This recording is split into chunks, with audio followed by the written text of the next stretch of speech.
Welcome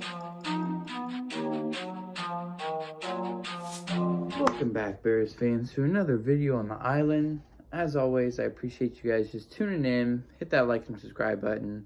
And we're going to be continuing today with the position reviews. Today we're going to be going with the backfield, and you got to start off with David Montgomery, obviously. I think he's ready to become that bell cow back. The only thing is that it only happened versus teams that really weren't that good. I mean, you had Jacksonville, Houston, Detroit, teams like that. And, when it came to teams like New Orleans or Green Bay, I mean, I have the stats right here. 22 carries for 69 yards the second time versus Green Bay.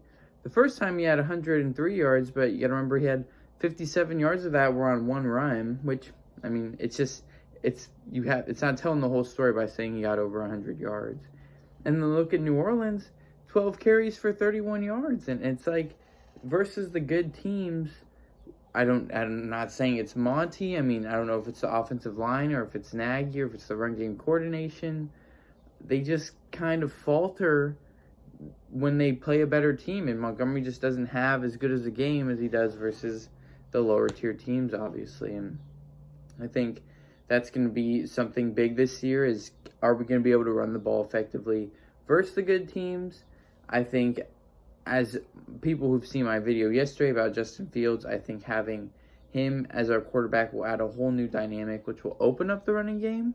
So I'm incredibly excited to see David Montgomery play this upcoming season, and that's what I meant by, I think he's ready to become that bell cow back and has shown strides of becoming that type of back. And I think he very well could be on his pathway to, another 1,000-yard season this upcoming year. So with that, we're going to jump to the next biggest name in that backfield, which is Tarik Cohen. And the news just came out today. He's on the physically unable to perform list. And he probably won't be back for the start of the season. Even if he is back somewhat early in the season, he's not going to be himself for this year, if maybe the end of the year. So it's just kind of a year where Tarik's got to kind of rehab and try to get back into, playing the sport of football and adjusting after an injury that's as significant as an ACL. But that's where we can kind of jump to Damian Williams, who I think was brought in to kind of burden some of that load that Tarik Cohen may not be able to bear in terms of pass catching out of the backfield and having that more quickness in the backfield to pair up with David Montgomery. And I think it'll be a really nice 1-2 punch. Damian Williams has been an effective back for Kansas City and seems to be pretty effective every time he touches the ball, at least in Andy Reid's system. And I think if we can put him in a similar system as Matt Nagy has, maybe not so much of a power run scheme, but more so of that zone run scheme from out of the shotgun, I think Damian Williams could be really effective, and that could be a nice switch up off David Montgomery, who could run the shotgun zone read run or can run power.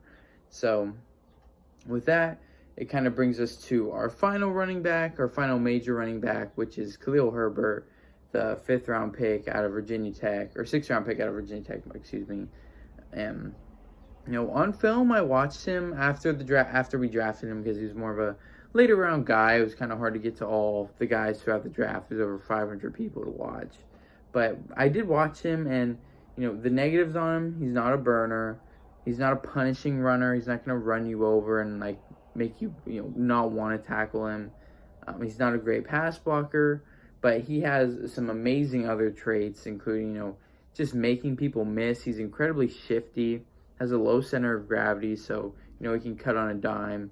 Really good acceleration and great vision. He has a knack for big plays, and 10-plus yard runs were common when I watched his film. So I at first, after I saw the draft, I kind of was wishing we went for another wide receiver, maybe like a TJ Vasher type wide receiver, because he was a little bit bigger.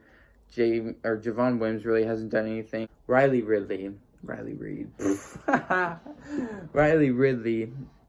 really hasn't been a contributing factor at all since he's been drafted. So seeing Khalil Herbert's name, I was a little bit, kind of thrown off, but after watching his film and kind of realizing and remembering what happened to Tariq Cohen, and it's going to take some time for him to get back to 100%. I love the fact that we drafted Khalil Herbert. Overall, I really feel like this is a prove-it group. I mean, you have David Montgomery, who's the clear number one running back.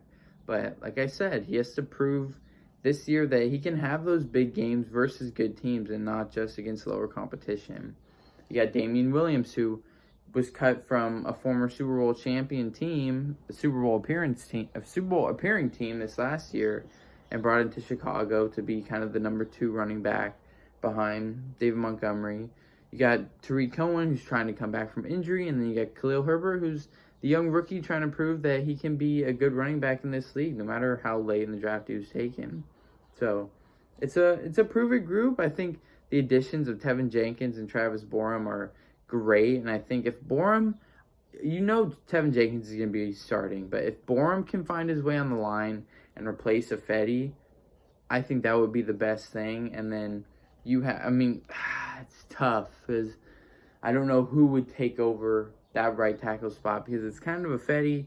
You don't have Massey, you don't have Leno.